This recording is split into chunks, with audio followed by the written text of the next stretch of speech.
So it looks like I'm vlogging today.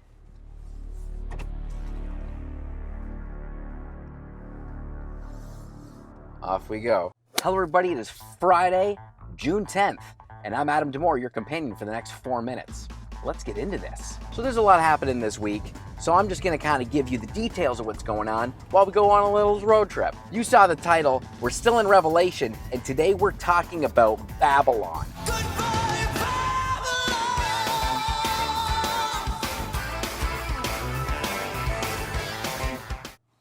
Thanks, Whiteheart. Now, there are some key things that you need to know about Babylon. If you remember last week, we mentioned that Babylon is the world system, the way that just wants to be selfish and self-satisfying. The Bible describes Babylon as a woman, saying that she's alluring and seductive to our world and culture, even to the point where the Bible calls her the great prostitute.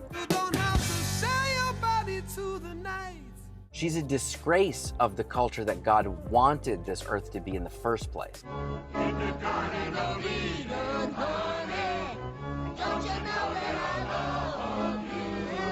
The name Babylon itself really stems from rebellion against God's will and what He's put in place for us as human beings. Remember the Tower of Babel? That's representative of humans taking things into their own hands, trying to make a name for themselves. The city of Babylon that even took God's people captive, they were self-centered, self-righteous people. They worshiped their own gods, their own ways. They were very separate outside of God's will. So as John receives this vision in Patmos, he's hearing the name Babylon, and it's all hearkening back to the idea of a rebellious nature, something that is defiant of God and outside of His will. Last week, we talked about Babylon as being the one recipient of that seventh bowl of God's wrath. The one that levels the mountains, sinks the islands, and no city is left standing. It makes sense now, doesn't it? Babylon is that false religion of taking what God has created and making it something else. Do you know of something in this world that God has created to be a certain way, but our culture has changed it into something else? I'll let you fill in the blank on that one yourself. It's not supposed to be that way.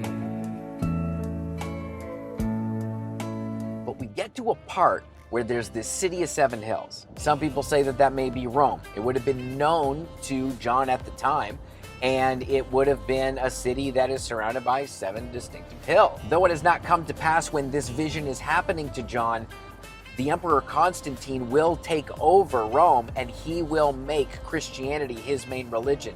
This will be the one way that Christianity spreads across the earth in its greatest crusade. Constantine forced people into his religion. The Crusades were horrible and very punishing to those that didn't convert. Look at where we are today. We stem from what happened in Rome. I'm not here to point fingers about the Catholic Church saying that they're corrupt and all that other stuff. What I am here to say is that we need to be careful about the church because we want to represent Jesus, not some grouping of laws that we create as our own false gods. That can be a problem. And we've seen churches all over the world do this. Y'all remember Westboro Baptist and their work?